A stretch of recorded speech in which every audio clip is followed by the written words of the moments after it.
Kenapa saya harus berbicara lagi tentang Fufufafa? Karena ternyata bagi saya isu tentang Fufufafa ini menjadi isu yang terlama mendominasi pembicaraan di tengah publik dan di tengah netizen nasional kita.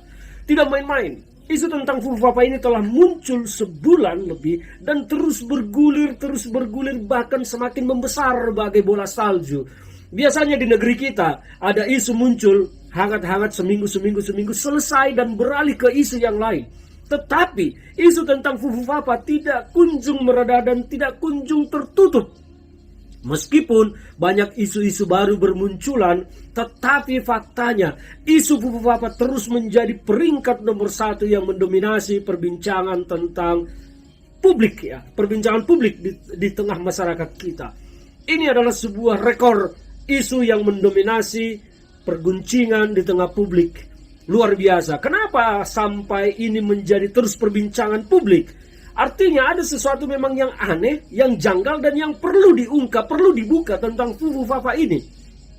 Ini bukan tentang kebencian terhadap orang, seseorang, apalagi kebencian tentang Gibran Rakabuming Raka yang diduga adalah pemilik akun Fufufafa. Meski sampai saat ini tidak ada yang menjustifikasi sampai 100% bahwa Fufufafa adalah akun milik Gibran Rakabuming Raka. Hanya Roy Suryo yang pertama menyampaikan jaminannya 99,9%, masih kurang 0,1% sehingga 100%. Roy Suryo menyatakan bahwa Fufufafa itu fix akun milik Gibran Rakabuming Raka berdasarkan data-data, fakta-fakta yang telah diungkap oleh netizen ke tengah publik, termasuk nomor handphone, alamat, upaya transfer GoPay yang memunculkan nama Gibran. Tapi belum ada keputusan sah siapa pemilik akun Fufufafa, dan waktu itu Menkominfo Budi Ari sempat mengatakan sedang menyelidiki dan akan mengungkap ke publik siapa pemilik akun Fufufafa. Tetapi ujung-ujungnya mulut Budi Ari juga akhirnya diam, tak berbicara lagi tentang Fufufafa. Bahkan mengelak ketika ditanya wartawan, berkata, apa itu, saya mengurus jutaan akun bla bla. Budi Ari intinya menghindar dari fakta tentang Fufufafa. Dan sampai saat ini Fufufafa ini terus bergulir, bahkan sampai ke ranah politik yang lebih keras dan lebih tajam akan menghujam siapa pemilik Fufufafa. Kalau memang Fufufafa adalah Gibran Rakabuming Raka, saya melihat ada potensi yang sangat besar bahwa polemik tentang Fufufafa ini akan bisa dan sangat bisa menghancurkan Gibran Rakabuming Raka dan masa depan politiknya ke depan. Kenapa demikian? Karena ternyata eskalasi keinginan publik untuk membongkar siapa pemilik akun Fufufafa ini sangat tinggi. Dan itulah yang mengakibatkan mengapa Fufufafa ini masih terus menjadi perbincangan yang hangat di tengah publik. Dan memang menurut saya sangat penting siapa pemilik akun ini harus dibuka. Dan kalau memang benar adalah Gibran Rakabuming Raka pemiliknya, ini akan menambah deretan panjang bagi saya pribadi yang menjadikan Gibran Rakabuming Raka itu sangat tidak layak menjadi wakil presiden. Kalau benar Fufufafa adalah Gibran Rakabuming Raka. Karena di faktor-faktor lain kita keluar dari Fufufafa tetapi bicara Gibran Rakabuming Raka yang diduga adalah pemilik Fufufafa. Gibran menjadi cawapres itu saya tidak menemukan satu alasan pun yang layak diterima akal sehat membuat dia layak menjadi cawapres.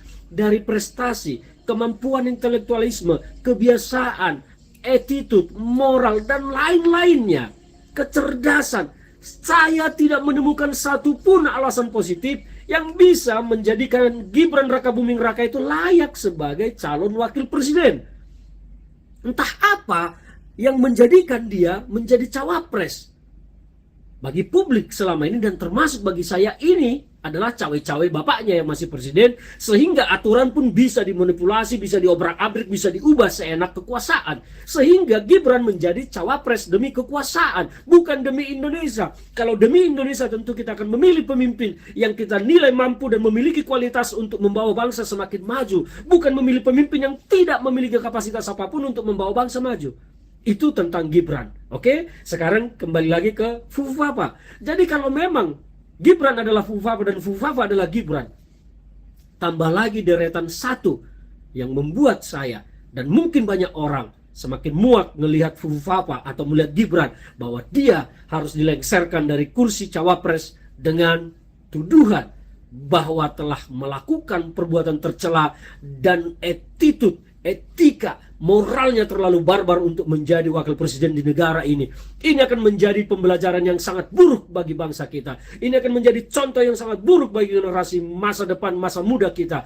Generasi muda kita akan rusak moralnya, hancur moralnya karena melihat ternyata seorang yang rusak moral, rusak attitude, barbar berbicara bisa menjadi wakil presiden. Maka mereka akan mengabaikan nilai-nilai, norma-norma yang luhur dari budaya kita. Mereka bahkan mungkin akan berlomba-lomba menjadi seperti Fufapa dengan harapan bisa menjadi wakil presiden.